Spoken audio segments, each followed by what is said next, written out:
Buenos días, a nuestro equipo nos tocó presentar la brucelosis o brucela, o también conocida como fiebre de Gibraltar. Este equipo está conformado por Rojas Cruzqueña y Santiago, Navas Sánchez Guillermo, Ortiz Vidal, Osvaldo Israel, Tobar Ponce Iker Jaciel, González Cante, José Ignacio. De mi parte, Rojas Cruzqueña y Santiago, voy a estar presentando lo que sería etiología y transmisión. Sería la brucelosis canis, y esta es una infección bacteriana que se transmite de forma horizontal y de forma zoonótica. Horizontal sería de animal a animal y zoonótica de animales a humanos. Características de la brucela. La morfología. Son bacilos cortos, aunque algunos textos o algunas personas también lo consideran pleomórficas o del tipo cocobacilos por su forma redondeada.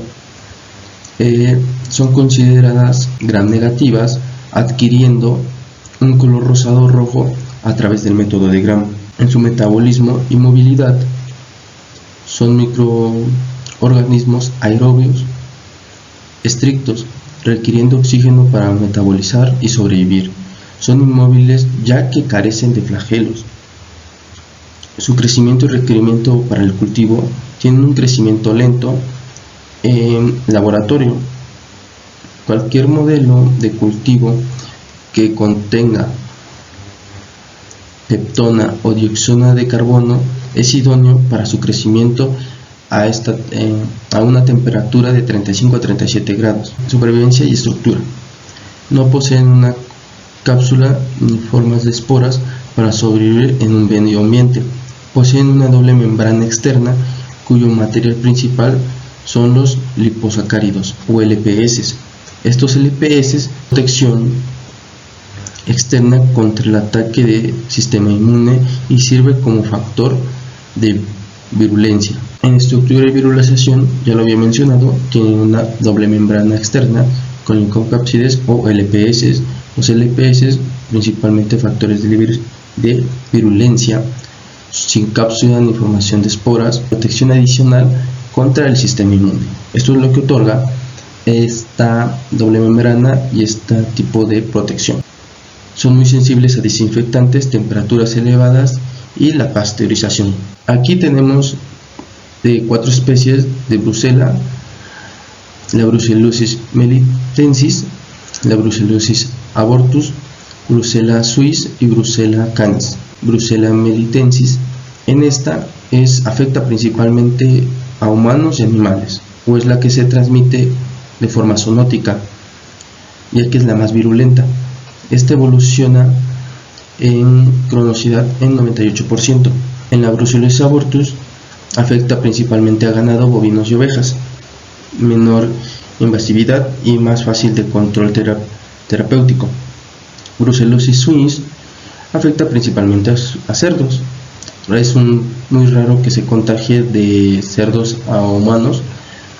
Y en la brucellosis canis pues afecta principalmente a los caninos. En esta transmisión zoonótica, vamos a hablar de la transmisión que surge de animales a humanos. En la transmisión zoonótica, esta se puede deber tanto a productos lácteos como carnes a poco cocinar o cocidas, por así decirlo. Estas son vías alimenticias, por así decirlo, o vía oral, donde se puede transmitir este tipo de brucela. Ahora, vías de transmisión ocupacional. Estas se pueden dividir en 3, que serían la vía inhalatoria, contacto directo, inoculación accidental. A la exposición ocupacional en laboratorios, en veterinarios o trabajadores de campos. En contacto directo, a través de lesiones o mucosas. Estas afectan a veterinarios, ya que, por ejemplo, al tener ellos o no darse cuenta, tener una herida abierta y estar en contacto con un bovino que tenga esta bacteria, puede llegar a afectarlo, ya que, por así decirlo, a través de la mucosa o algún contacto pueden llegar a transmitirse. Esto entraría en forma zoonótica. Y en inoculación ocurre a través de material contaminado, principalmente igual sucede en veterinarios o personal de laboratorio. También ocurre por transfusión sanguínea, que sería muy raro. En fuentes de infección animal, pues tenemos las secreciones, tenemos los productos reproductivos y animales portadores. En secreción, esta se puede transmitir a través de heces, orina, saliva, leche, semen y secreciones vaginales. En productos reproductivos, que serían los fetos y la placenta animal de estos animales infectados, y animales portadores enfermos o portadores de las bacterias. Transmisión parietal o vía parietal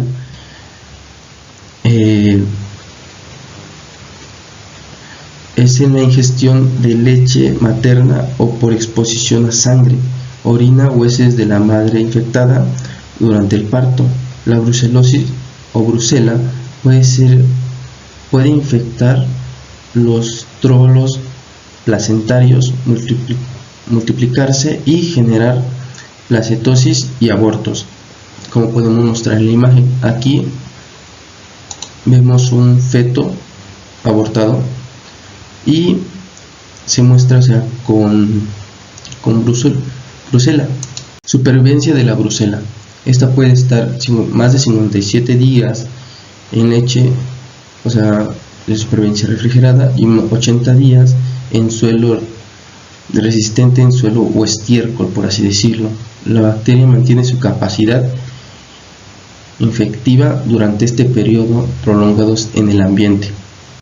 Mi nombre es José Ignacio González Cante. Les voy a hablar del tema de la patogenia de la brucelosis, el cual dicho tema o dicha enfermedad inicia con la entrada de la bacteria Brucella al organismo por vía oral, inhalatoria o por contacto con mucosa, siendo especialmente común tras la ingesta de productos de origen animal o tratados térmicamente a la exposición a fluidos y tejidos contaminados de animales infectados.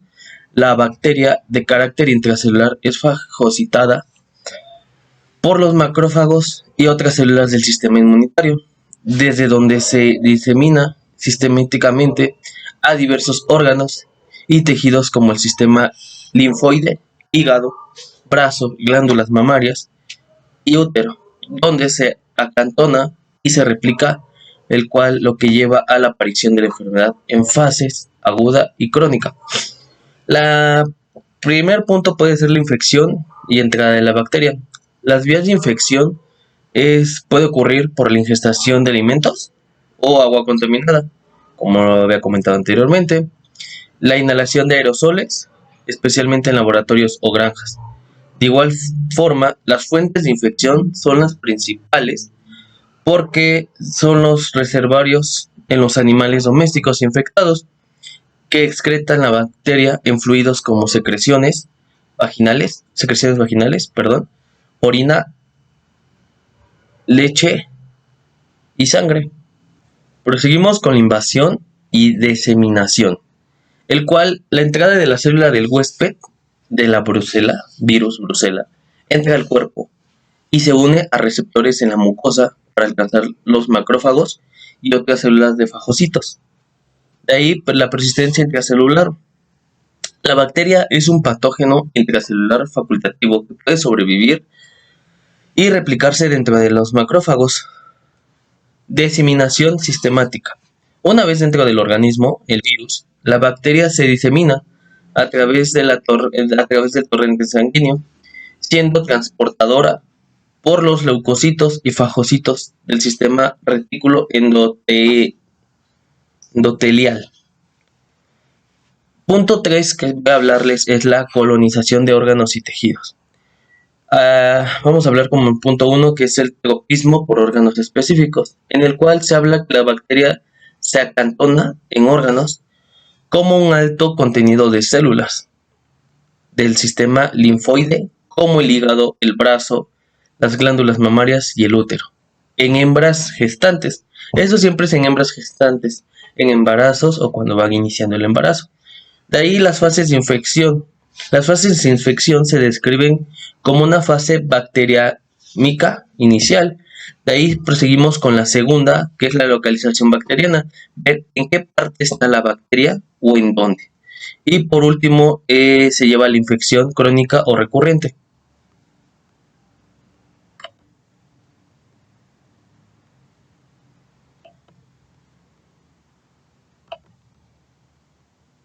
Bueno, yo le presentaré acerca de los signos clínicos que se dan en las especies que tienen brucela.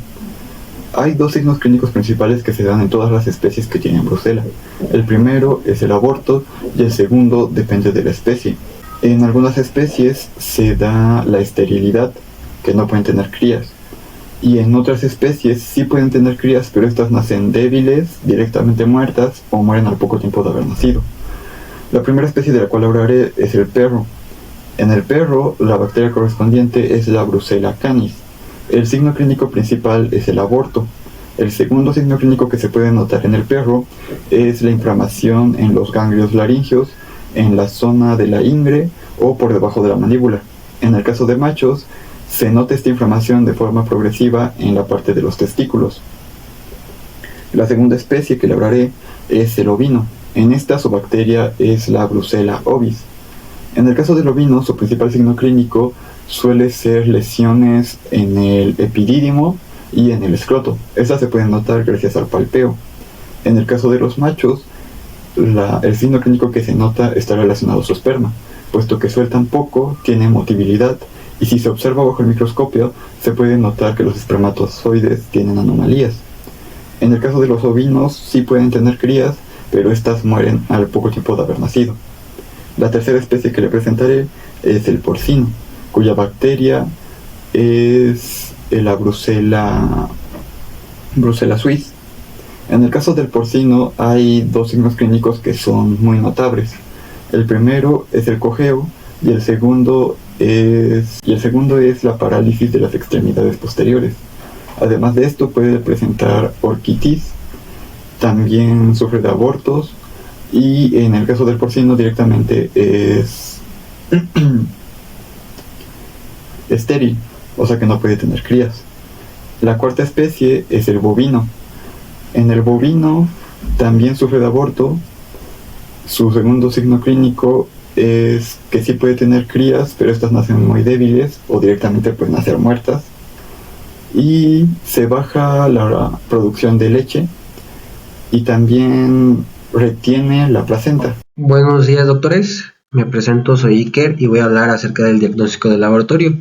Y para entender antes qué se hace, cómo llegamos hasta el diagnóstico de laboratorio, primero tenemos que dar inicio al diagnóstico diferencial que nos va a ayudar a detectar si nuestro paciente tiene este tipo de características. Y ya una vez estando en el diagnóstico de laboratorio, nosotros vamos a poder visualizar mediante diferentes tipos de pruebas qué bacteria, qué virus, qué tipo de patología tiene nuestro animal. En el caso de la brucelosis, para poder detectarlo, primero tenemos que hacer una prueba de Bengala, que pues consiste en frotar un antígeno B de abortus cepa 1119-3 a una concentración del 8% en el caso de bovinos y un 3% en el caso de caprinos. Y pues con esta prueba podemos observar en esta imagen que esta es la prueba de tarjeta rosa o de Bengala, en donde vamos a colocar diferentes tipos de muestras y tiene una sensibilidad cercana a la brucelosis al 100%, lo que significa que dará resultados con pocos o ningún animal falso negativo. Es práctica esta prueba, además de que es económica y sencilla, o sea, puede estar al alcance de nosotros como médicos y o como estudiantes en este caso, y nos ayuda a dar un paso para dar al resultado de nuestra hipótesis, de nuestro resultado. Bueno, otro tipo de prueba sería la prueba de Rivanol. Este tipo de prueba es cuantitativa y cualitativa. Esto consiste en confrontar al suero con un colorante de acridina. Esta acridina va a precipitar a las inmunoglobinas de nuestra muestra. Para que nos demos cuenta si es positivo o no es negativo, lo podemos observar de este lado en la diapositiva. Vemos una prueba negativa donde no ocurre la aglutinización de la muestra, mientras en cambio la positiva hay una aglutinización y eso de la disolución, y eso quiere decir, doctores, que damos por hecho que nuestro paciente es positivo a Brucela y ya estamos un paso más cerca de llegar hasta nuestro tratamiento. Buscamos seguir estos pasos para mejorar en cada aspecto y dar con certeza el mejor tratamiento posible. ¿Por qué? Porque no podemos dar por hecho que tiene Brucela sin siquiera seguir el diagnóstico diferencial, diagnóstico del laboratorio, ya sin antes pasar por eso, obviamente. No podemos dar eso. Continuando con el tema de la brucelosis, seguimos con el tratamiento. En el tratamiento tenemos puntos clave. En uno, que es una enfermedad zoonótica. La brucelosis es una enfermedad bacteriana grave también para los humanos, por lo que siempre debemos usar medidas de bioseguridad. En segunda, es una notificación obligatoria. En la mayoría de los países, la brucelosis es una enfermedad de denuncia obligatoria a las autoridades sanitarias. El tratamiento no debe iniciarse sin consultar con un veterinario oficial. En tercer punto, es erradicación o tratamiento. En los programas de salud pública y animal, el objetivo principal es la erradicación, no el tratamiento. Eso se debe a que el tratamiento no siempre es efectivo al 100% y los animales pueden quedar como portadores. En otro punto es la dificultad. Las bacterias del género Brucella son intracelulares, lo que significa que viven dentro de las células del sistema inmunitario del animal, protegiéndose de muchos antibióticos y haciendo el tratamiento complejo y prolongado. Seguimos con el tratamiento en animales de producción. La norma general para los animales de granja es el sacrificio sanitario. El tratamiento no está recomendado por varias razones. En una es la ineficiencia para la erradicación. Un animal tratado puede parecer curado, pero seguir albergando la bacteria. Otro es el riesgo de recaídas. Una granja que trata animales en lugar de sacrificarlos pierde una calificación oficial libre de brucelosis, lo que conlleva restricciones comerciales muy severas y una recaída económica. Pero existen excepciones. Tratamientos en casos muy específicos como en toros de alto valor genético. En casos excepcionales y bajo estricto control oficial, se puede intentar un tratamiento combinado con antibióticos de larga duración. Un protocolo común es tetraciclinas, que contiene oxitetraciclina de larga acción a 20 miligramos más de hidroestreptosimina. El tratamiento es prolongado varias semanas y requiere múltiples administraciones. La eficiencia es variable. Protocolo terapéutico potencial. La combinación más estudiada y efectiva es la de largo plazo. En esta está una combinación clásica de oxitetraciclina de larga acción más dihidroestreptomicina.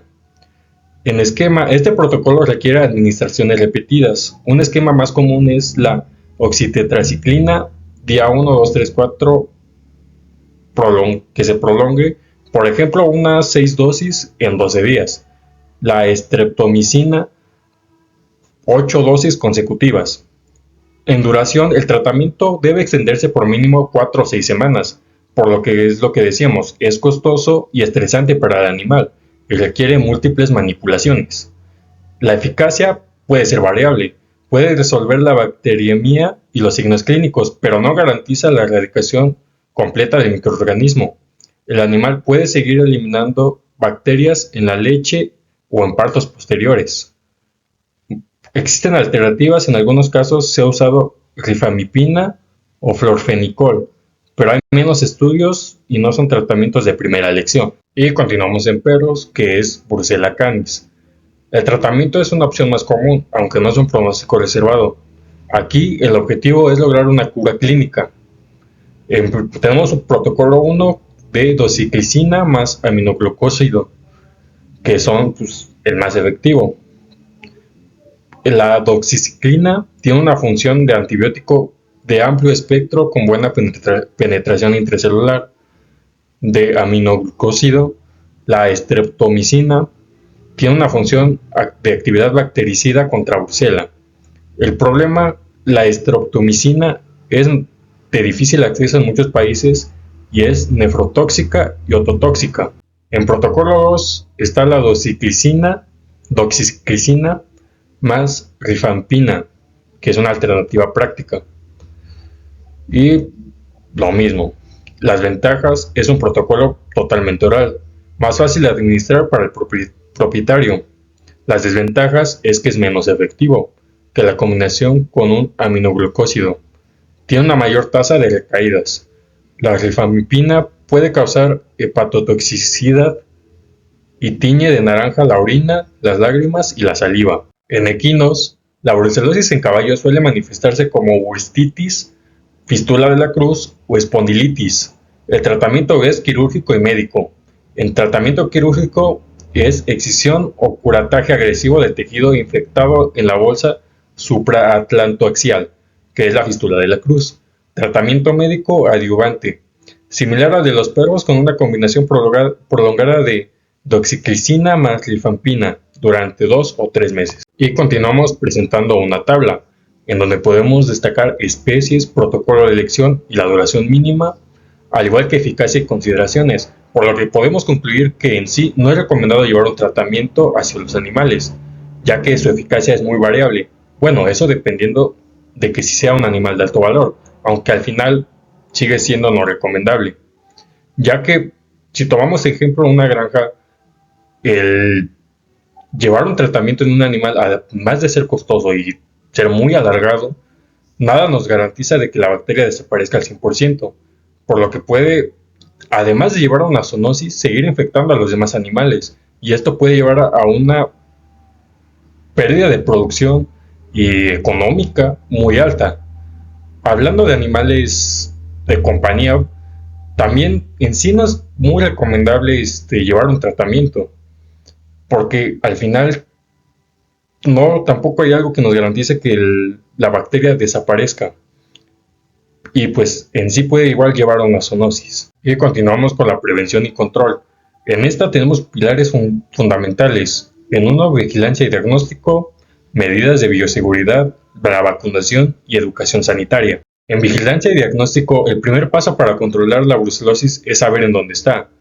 Existen programas como el programa de screening que es una implementación de programas obligatorios de pruebas periódicas en rebaños lecheros y de crías, en bovinos, muestras de sangre, por suero, para pruebas serológicas como rosa de Bengala, prueba rápida de screening, ELISA, muy sensibles y específicas. Otras pruebas como pruebas de leche, la prueba del anillo de la leche Reining Test, que es una Reining Test, es una técnica sencilla y económica para monitorizar rebaños lecheros. Un resultado positivo requiere la prueba individual de cada animal.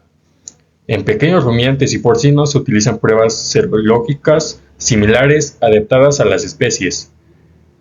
En perros, las pruebas serológicas AHID y ELISA son clave. El cultivo bacteriano o la PRC de sangre, tejidos o fluidos son métodos de confirmación. En el segundo punto tenemos medidas de bioseguridad.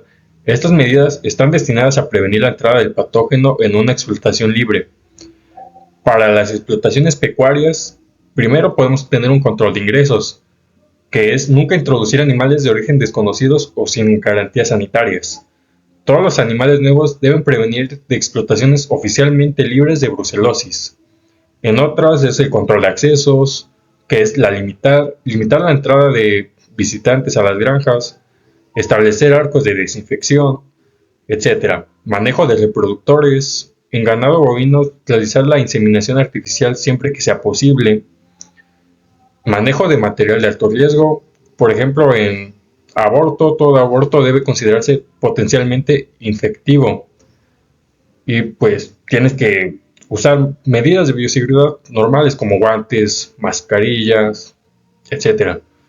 Y el desinfectar exclusivamente la zona contaminada, ya sea con diferentes químicos, por así decirlo. Y por último, limpieza y desinfección. Protocolos reguladores de limpieza y desinfección de instalaciones, especialmente en salas de partos y corrales. Y para criaderos y hogares con perros, se recomienda un test precursa, cuarentena con animales nuevos, como aislar y testar cualquier perro nuevo que entre en un criadero o refugio. Precaución con fluidos corporales, manejar con extremo cuidado cualquier fluido reproductivo, orina o secreción de parto y aborto. Y usar guantes y desinfectar.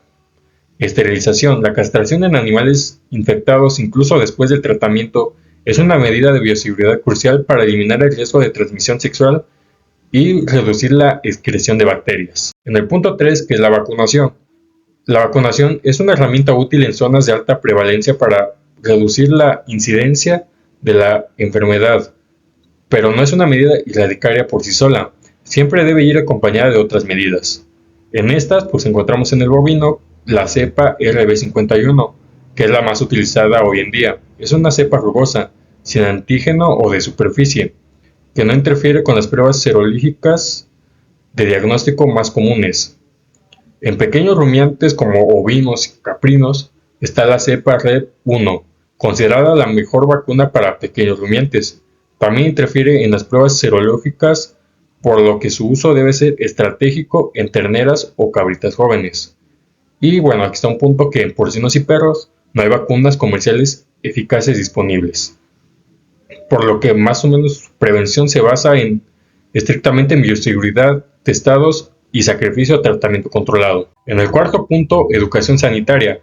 El éxito de cualquier programa de control depende de que todos los actores comprendan los riesgos y las medidas de seguridad necesarias para evitar propagaciones.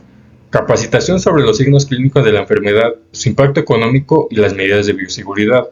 Conciencia sobre la naturaleza zoonótica y la importancia de usar equipos de protección personal, que es a lo que creo yo se les olvida más a las personas que tienen acceso con los animales. El usar, aunque sea unos guantes, puede evitar mucho, ya que evita que tú también te enfermes y propagues las bacterias en otros lados. Informar sobre el riesgo de consumir productos lácteos no pasteurizados, leche cruda, queso fresco, que es una de las principales vías de contagio para humanos. En el caso de Brucella canis, educar a los propietarios de perros, especialmente aquellos con perros de rescate o de criaderos, sobre la importancia de pruebas previas a la cría. Y con este punto concluimos con nuestra exposición sobre brucelosis. Gracias por su atención.